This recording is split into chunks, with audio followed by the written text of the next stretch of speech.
Мирзиёев кӯшиш дорад аз муҳоҷирони меҳнатии ӯзбек андоз ситонад.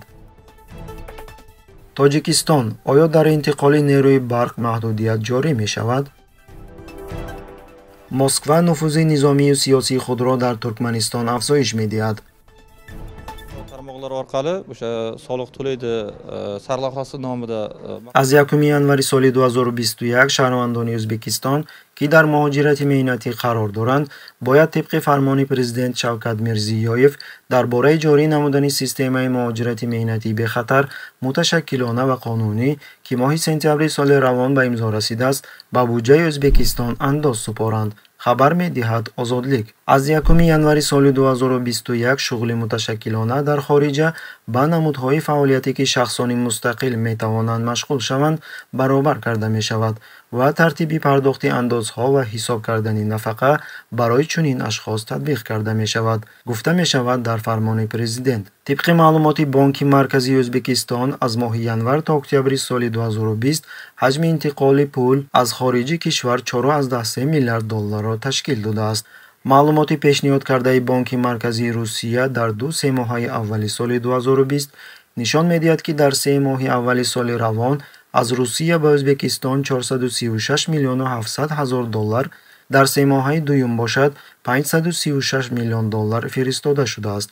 маблағи умумӣ дар 6 моҳи соли равон $972 миллион و 700 ҳазор долларро ташкил медиҳад.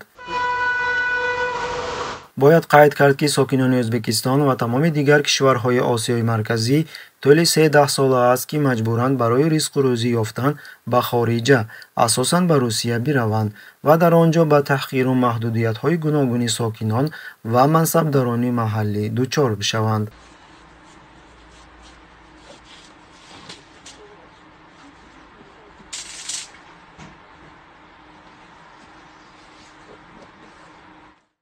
мушоҳидон қайд мекунанд, ки ҷорӣ кардани чунин андоз дар ҷаҳон падидаи бесобиқа аст.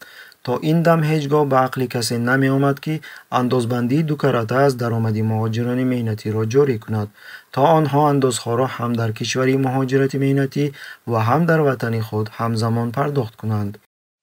Shu kungacha gapirmovdik. Jonga tegdingiz-ku, Mirzayev. Ishdan keting yoqmayapsiz borku, вообще borku. ҷолиби диққат аст, ки мардуми Ӯзбекистон ин хабарро хеле дарднок қабул карданд, ки дар натиҷа мавҷи норозигии оммавӣ дар байни мардум оғоз ёфт. одамон далерона дар интернет изҳори назар карданд. дар бораи навигариҳо паёмҳои видеоӣ сабт карданд.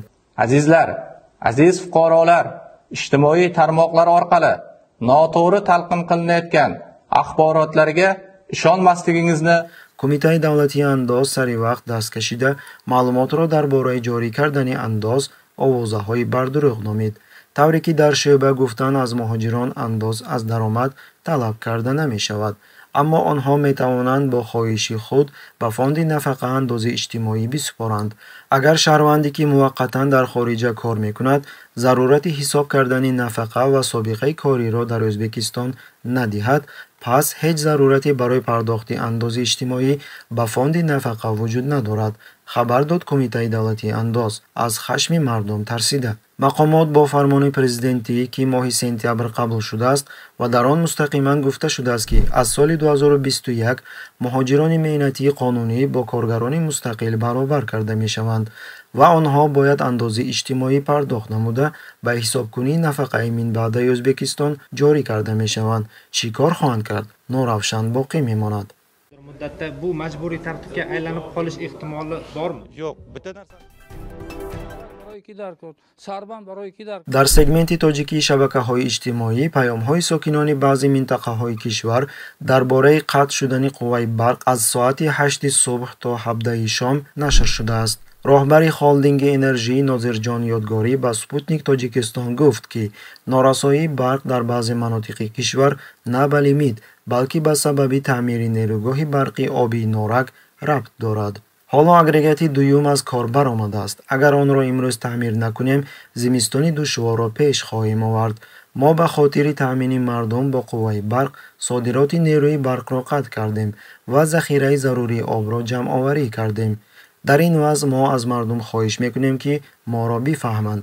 дар хусуси қатъшавии қувваи барқ шарҳ дод Нозирҷон Ёдгорӣ.